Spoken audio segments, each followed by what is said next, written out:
नमस्कार विद्यार्थियों, मस्तवीर चालिया आपके सामने भारतीय राज्य व्यवस्था संदर्भ में बात करने के लिए उपस्थित हुआ हूं।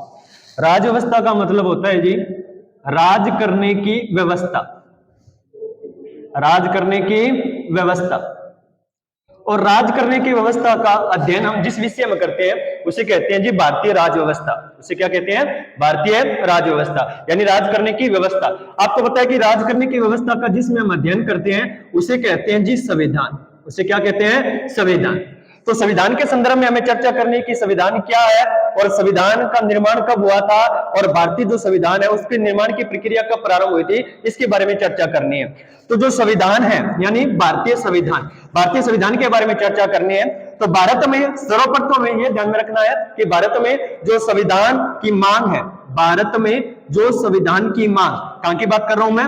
भारत की बात कर रहा हूं कि भारत में जो संविधान की मांग है वो सर्वप्रथम किसके द्वारा की गई थी? 1895 में एक व्यक्ति था जिसका नाम है बाल गंगाधर तिलक। क्या नाम है जी?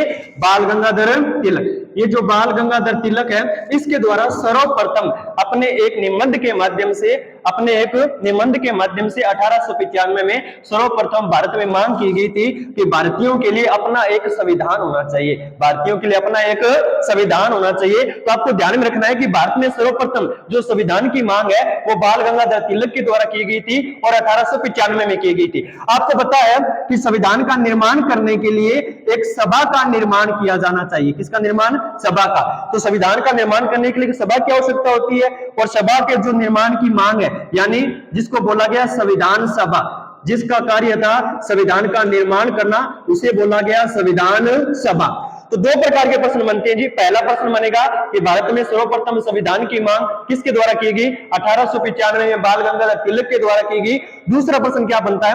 दूसरा प्रश्न बनता है कि सर्वप्रथम भारत में संविधान सभा की मांग, सर्वप्रथम भारत में संविधान सभा की मांग किसके द्वारा की गई? तो सन ध्यान में रखना है जी 1922 और वह व्यक्ति था महात्मा गांधी। व्यक्ति कौन सा था? महात्मा गांधी। तो व्यक्ति का नाम ध्यान में रखना है। दो प्रकार के प्रश्नों का निर्माण हो गया आपके सामने। पहला प्रश्न कि भारत में सर्वप्रथम संविधान की मांग किसके द्वारा की जाती है? तो 1895 में कब की जाती है? 1895 में बाल गंगाधर तिलक के द्वारा। और दूसरा प्रश्न बनता है जी कि भारत में सर्वप्रथम संविधान सभा की मांग किसके द्वारा की जाती है? सन 1922 में महात्मा गांधी के द्वारा। महात्मा गांधी अपना एक कथन कहते हैं कि जो भारतीय संविधान सभा है, भारतीय जो संविधान सभा है उसका निर्माण भारतीयों की इच्छा पर होगा। किसकी इच्छा पर होगा? भारतीयों की इच्छा पर। यानी जो भारत का संविधान है उसका निर्माण भारतीयों द्वारा किया जाएगा। ये जो कथन है महात्मा गांधी द्वारा सन 1922 में रखा जाता है। आपको पता है कि जो असहयोग आंदोलन है 1922 में 12 फरवरी 1922 को महात्मा गांधी उस असहयोग आंदोलन को वापस लेने की घोषणा करते हैं। और वापस लेने की जब घोषणा करते हैं तो उस समय महात्मा गांधी द्वारा यह कथन बोला जाता है कि भारत का जो संविधान है उसका निर्माण भारतीयों की इच्छा पर होगा। किसकी इच्छा पर होगा? भारतीयों की इच्छा पर। तो हमने पहला सन ध्यान में रखना है जी 1895। पहला तो सन है 1895 और व्यक्ति है बाल गंगाधर तिलक। व्यक्ति कौन सा है? बाल गंगाधर तिलक। दूसरा सन हमें ध्यान में रखना है जी 1922। यहां पर व्यक्ति है महात्मा गांधी। यहां पर कौन सा व्यक्ति है? महात्मा गांधी। तीसरा सन आपको ध्यान में रखना है जी 1928 और मोस्ट इंपोर्टेंट है 1928। क्यों है? क्योंकि आपको पता है कि भारत के अंदर या भारत पर अधिकार था ब्रिटेन का। अधिकार किसका था? ब्रिटेन का। और ब्रिटेन द्वारा जो 1919 का अधिनियम आया था, ब्रिटेन द्वारा जो अधिनियम पारित किया गया था 1919 का अधिनियम, उस 1919 के अधिनियम में यह व्यवस्था की गई थी कि 1919 के अधिनियम के 10 वर्षों के बाद, इस अधिनियम के 10 वर्षों के बाद यानी 1929 में एक आयोग का गठन किया जाएगा और वह आयोग जांच करेगा कि भारत में जो ब्रिटेन द्वारा शासन को संचालित किया जा रहा है इससे जनता संतुष्ट है या नहीं। जनता में जो ब्रिटेन के प्रति जो जनता के अंदर आपको पता है कि जो जनता की इच्छा है वो ब्रिटेन के विरुद्ध है या ब्रिटेन के समर्थन में, इसकी जांच करने के लिए 10 वर्षों के बाद यानी 1919 में व्यवस्था की गई थी और 1929 में जो आयोग आना था वो 10 वर्षों के बाद आना था। तो यहां पर हुआ क्या कि भारत में ब्रिटेन का जो विरोध है वो बढ़ने लगा। ब्रिटेन का विरोध बढ़ने लगा तो जांच का जो आयोग 10 वर्षों बाद यानी 1929 में आना था तो 1927 में आ गया, यानी 2 वर्ष पूर्व में वह आयोग आ जाता है जिसे हमें बोला गया था साइमन कमीशन। उस आयोग को क्या बोला गया? Simon commission. यानी साइमन कमीशन 1927 के अंतर्गत भारत में आया था और भारत के अंदर साइमन कमीशन का बहुत बड़ा विरोध हुआ था, नारे लगाए गए थे कि साइमन कमीशन वापस जाओ, साइमन कमीशन वापस जाओ। और साइमन कमीशन को आपको ध्यान में रखना है कि 1927 के अंदर साइमन कमीशन आया था। क्यों आया था साइमन कमीशन? क्योंकि ब्रिटेन द्वारा जो शासन सत्ता को संचालित किया जा रहा था इससे जनता कितनी संतुष्ट है, जनता की इच्छा को जानने के लिए, प्रशासन को जानने के लिए साइमन कमीशन भारत आता है 1927 के अंदर। और साइमन कमीशन का भारतीयों द्वारा विरोध किया जाता है और मुख्य रूप से विरोध करने वाली मुख्य पार्टी थी उस समय कांग्रेस पार्टी। कौन सी पार्टी थी? कांग्रेस पार्टी। तो साइमन कमीशन का विरोध क्यों हुआ ये ध्यान में रखना है, क्योंकि साइमन कमीशन जो सदस्य थे साइमन कमीशन के अंतर्गत वो सारे सदस्य ब्रिटेन के थे। तो पहले तो आपको ये पता होना चाहिए कि जो व्यक्ति आपको पता है शासन कर रहे थे और वही व्यक्ति अपने शासन में कमियां निकाले, तो ये हो नहीं सकता कि आप अपने शासन में वो कमियां निकालेंगे। तो भारतीयों का क्या तर्क था? भारतीयों का ये तर्क था, कांग्रेस पार्टी का ये तर्क था कि साइमन कमीशन में भारतीय लोगों को शामिल किया जाए, साइमन कमीशन में भारतीय लोगों को शामिल किया जाए ताकि भारत के जो लोग हैं वो अपनी इच्छा को बता सके, जो समस्या आ रही है प्रशासन को संचालित करने में या भारत की जनता कितने संतुष्ट है प्रशासन से, वो अपने जो बात है उस बात को साइमन कमीशन के अंतर्गत अंग्रेजों के सामने रख सके। लेकिन अंग्रेजों ने ऐसा नहीं किया और साइमन कमीशन के अंतर्गत जो जॉन साइमन कमीशन का अध्यक्ष था और सातों के साथ टोटल 8 सदस्य थे और सातों के सातों सदस्य अंग्रेज थे, इसलिए कांग्रेस पार्टी और भारतीयों ने साइमन कमीशन का विरोध किया। इसके विरोध के अंतर्गत 1928 में कांग्रेस पार्टी द्वारा और उस समय मोतीलाल नेहरू द्वारा, कांग्रेस पार्टी द्वारा और मोतीलाल नेहरू द्वारा एक रिपोर्ट प्रस्तुत की गई 1928। मैं वापस 1928 पर आ गया हूं, मैंने 1895 से प्रारंभ किया था, फिर 1922 में और फिर 1928 में एक रिपोर्ट प्रस्तुत की गई थी जिसे बोला गया था नेहरू रिपोर्ट। उस रिपोर्ट को क्या बोला गया था? नेहरू रिपोर्ट बोला गया था। तो पहला प्रश्न ये बनता है कि भारत के अंदर जो नेहरू रिपोर्ट है वो कब प्रस्तुत की गई थी? 1928 में। दूसरा प्रश्न बनता है दोस्तों कि नेहरू रिपोर्ट है वो किसके द्वारा प्रस्तुत की गई थी? तो नाम ध्यान में रखना, मोतीलाल नेहरू। कौन से नेहरू? मोतीलाल नेहरू। यहां पर पंडित जवाहरलाल नेहरू नहीं है जिन्होंने उद्देश्य प्रस्ताव रखा था, यहां पर मोतीलाल नेहरू है। इसलिए एग्जाम में बार बार यह प्रश्न पूछता है कि जो नेहरू रिपोर्ट है 1928 में रखी गई थी वो किसके द्वारा रखी गई थी? तो ध्यान में रखना किसके द्वारा रखी गई थी? मोतीलाल नेहरू के द्वारा रखी गई थी, न कि पंडित जवाहरलाल नेहरू के द्वारा। और कौन रिपोर्ट रखी गई थी? नेहरू रिपोर्ट। क्योंकि जो समिति का गठन किया गया था उस समिति के अध्यक्ष थे मोतीलाल नेहरू, इसलिए इस रिपोर्ट का नाम ही पड़ गया नेहरू रिपोर्ट। नेहरू रिपोर्ट सन 1928 में रखी गई थी। तो आपको पता है किसका विरोध करने के लिए रखी गई थी? साइमन कमीशन का। अगर आपसे पूछे कि नेहरू रिपोर्ट क्यों प्रस्तुत की गई थी, क्यों रखी गई थी? क्योंकि भारत के लोग या कांग्रेस पार्टी विरोध कर रही थी किसका? साइमन कमीशन का विरोध कर रही थी। और साइमन कमीशन का जब विरोध किया गया कांग्रेस पार्टी द्वारा तब नेहरू रिपोर्ट प्रस्तुत की गई। और नेहरू रिपोर्ट प्रस्तुत करने का जो कांग्रेस पार्टी का मुख्य जो इच्छा थी साइमन कमीशन का विरोध करना। और नेहरू रिपोर्ट की जो या नेहरू समिति थी जो उसके अध्यक्ष कौन थे? मोतीलाल नेहरू।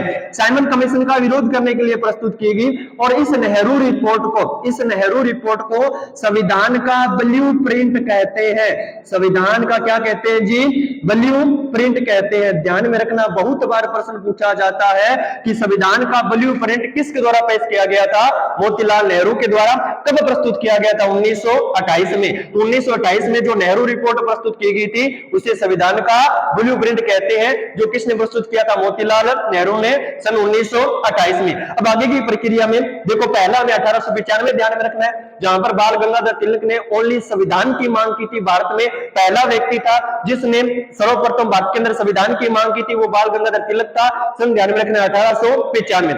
दूसरा हमें ध्यान में रखना है सन 1922, जहां पर आपको पता होना चाहिए कि महात्मा गांधी वह पहला व्यक्ति था जिसने संविधान सभा की मांग की थी। इसने संविधान की मांग की थी, इसने संविधान सभा की मांग की थी। तो संविधान सभा की मांग करने वाला प्रथम व्यक्ति महात्मा गांधी था। सन ध्यान में रखना है 1922। तीसरा आपको ध्यान में रखना है नेहरू रिपोर्ट के बारे में। नेहरू रिपोर्ट जो साइमन कमीशन का विरोध करने के लिए प्रस्तुत की गई थी और किसके द्वारा रखी गई? मोतीलाल नेहरू के द्वारा रखी गई। और ये जो रिपोर्ट है वो कब प्रस्तुत की गई? 1928 में। इस रिपोर्ट को क्या बोलते हैं? संविधान का ब्लू ब्लूप्रिंट। क्या बोलते हैं जी? संविधान का ब्लूप्रिंट। अब आगे की प्रक्रिया के अंतर्गत आपको सन ध्यान में रखना है सन 1934, क्योंकि आपको पता है इस रिपोर्ट के बाद 3 गोलमेज सम्मेलनों का आयोजन हुआ था। 3 गोलमेज सम्मेलनों का आयोजन हुआ था। बाद के अंदर एक व्यक्ति है सन 1934 और व्यक्ति का नाम है M.N. रॉय। कौन सा व्यक्ति है जी? M.N. रॉय। ये जो M.N. रॉय है ये कांग्रेस पार्टी का सदस्य था। किसका सदस्य था? कांग्रेस पार्टी का। M.N. रॉय द्वारा सर्वप्रथम